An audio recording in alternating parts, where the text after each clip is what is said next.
पंढरपूर पासून अगदी जवळ पंढरपूर ते जुना कासेगाव रस्त्यावर लोटस स्कूल नजीक सागर डेव्हलपर्सच्या माध्यमातून आम्ही घेऊन आलो आहोत ओपन प्लॉटचा भव्य प्रकल्प शिवनगरी या ठिकाणी उपलब्ध आहेत अगदी 1 गुंठ्यापासूनचे प्लॉट। यामध्ये अंतर्गत 30 फुटी रस्ते, रस्त्याच्या दोन्ही बाजूला झाडे, पुरेशा प्रकाश व्यवस्थेसाठी स्ट्रीट लाईटची सोय, स्वतंत्र पाण्याचे नळ कनेक्शन, संपूर्ण प्लॉटिंग क्षेत्राला compound, children park, open space, walking track, open gym, तसेच वृद्धांना बसण्यासाठी बाकडे। तर मग सर्व सोयींनी युक्त जुना कासेगाव रस्त्यावरील शिवनगरी येथे प्लॉट बुकिंगसाठी आजच संपर्क करा। साईटचा पत्ता लोटस स्कूल पाठीमागे जुना Kasegaon road Pandharpur. Mobile number 7218 743131 7218 171221।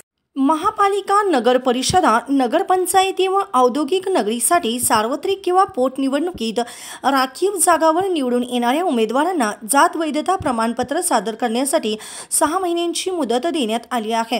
November महिन्याच्या पहिल्या-दुसऱ्या आठवड्यात महापालिका आणि स्थानिक स्वराज्य संस्थांच्या निवडणुका जाहीर होणे अपेक्षित आहे। या निवडणुकांच्या पार्श्वभूमीवर राज्य सरकारने मोठा निर्णय घेतला आहे। मुख्यमंत्री देवेंद्र फडणवीस यांच्या अध्यक्षतेखाली राज्य मंत्रिमंडळाची बैठक संपन्न झाली।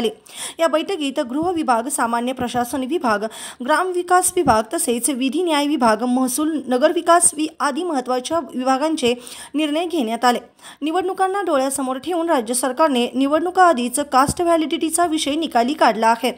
महापालिका, नगर परिषदा, नगरपंचायती व औद्योगिक नगरीसाठी सार्वत्रिक किंवा पोटनिवडणुकीत राखीव जागावर निवडून येणाऱ्या उमेदवारांना जात वैधता प्रमाणपत्र सादर करण्यासाठी 6 महिन्यांची मुदत, त्यासाठी मुंबई महानगरपालिका अधिनियम 1888 तसेच महाराष्ट्र महानगरपालिका अधिनियम 1949 आणि महाराष्ट्र नगर परिषदा, नगरपंचायती आणि औद्योगिक नगरी अधिनियम 1965 मध्ये सुधारणा करण्यास मंजुरी ग्रामपंचायत, जिल्हा परिषद व पंचायत समितीच्या सार्वत्रिक किंवा पोटनिवडणुकीत राखीव जागावर निवडून आल्यानंतर उमेदवारांना जात वैधता प्रमाणपत्र सादर करण्यासाठी 6 महिन्यांची मुदत, त्यासाठी महाराष्ट्र जात वैधता प्रमाणपत्र सादर करण्यास मुदत देणे अध्यादेश 2025 काढण्यास मान्यता। ताज्या घडामोडी पाहण्यासाठी आमच्या YouTube चॅनलवरील PVR म्हणजेच पंढरी वार्ता या न्यूजला सबस्क्राइब करा आणि शेजारील बेल आयकॉनवर क्लिक करा।